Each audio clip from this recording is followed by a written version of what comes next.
তিনি তাকে হসপিটালে নিয়ে যান। অতএব আমাদের কিন্তু সম্প্রীতি রয়েছে, সাময়িকভাবে স্বার্থের জন্য এটাকে সাম্প্রদায়িকতা যারা বুঝছেন তাদের বিরুদ্ধে আমাদেরকে লুটতে হবে। আজকের গীতা পাঠের যে কথা আমাদের ভারত থেকে যিনি আসছেন বলেছেন, গীতা পাঠ হচ্ছে সত্যের পক্ষে, মিথ্যাকে কি করে অপসারণ করা যায়, সত্যের পক্ষ নিয়ে লড়াই। সেই লড়াইয়ের জন্য গীতা পাঠ করে আমাদের প্রজন্মকে সাহসী করতে হবে যে সত্যের পথে যেন তারা থাকে, মিথ্যার বিরুদ্ধে যেন দাঁড়ায়। মনকে দুর্বল করলে হবে না। অর্জুন দুর্বল হয়ে গেছিলেন, তাকে সবল করেছিলেন এই গীতার মহাবাণী দিয়ে ভগবান শ্রীকৃষ্ণ। অতএব গীতা পাঠের মাধ্যমে আমাদের মনোবল ফিরে নিয়ে আসতে হবে। জননী জন্মভূমিষ্য স্বর্গাদপি গরীয়সী, জননী জন্মভূমি স্বর্গের থেকেও গরীয়ান। অতএব আমরা দেশ কেন ছাড়বো? আমরা দেশ ছাড়বো না, এখানেই থাকবো। এদেশের মাটি সঙ্গে আমাদেরও। আর এদেশের ম্যাক্সিমাম লোক তারা সব অবস্থানে বিশ্বাসী।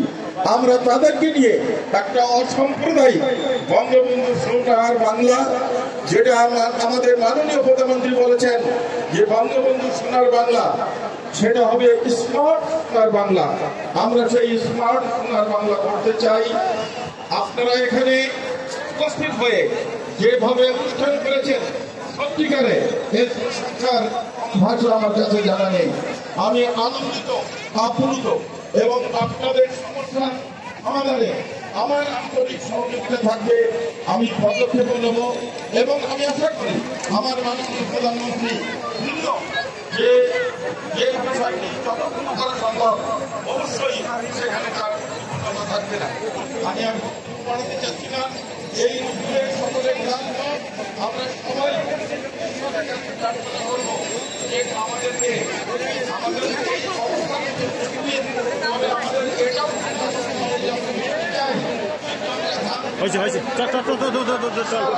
রওনা দেই আমার কাছে চলে গেছে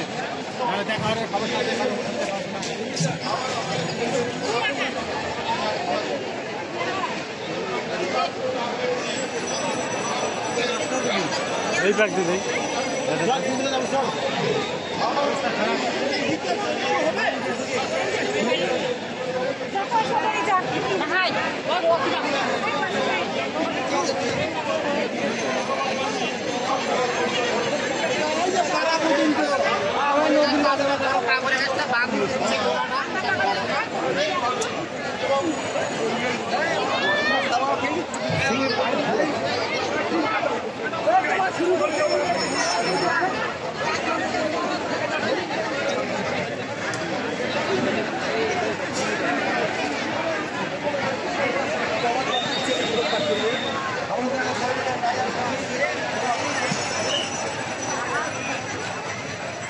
সুন্দর জায়গা ঘুরে থাকলো।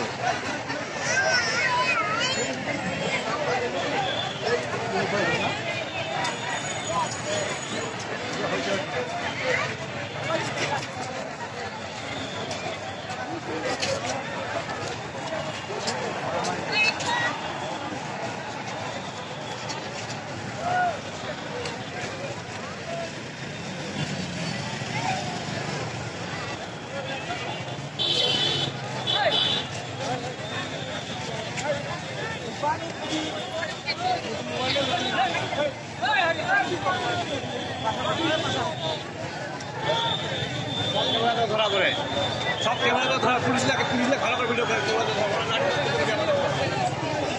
লাঠি দেখা ওটা আগে ক্যামেরা ধরা করে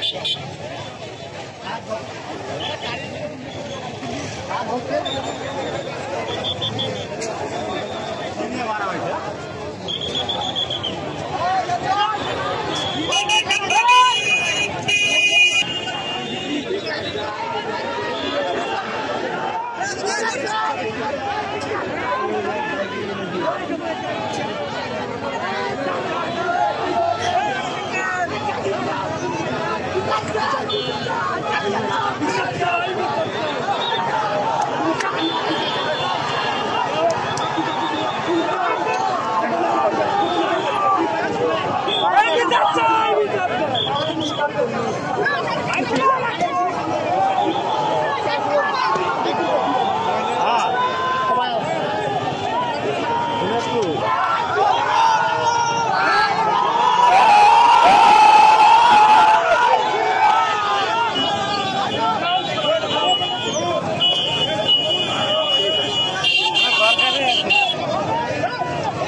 এখন কিছু শুনে যাচ্ছে না, পরে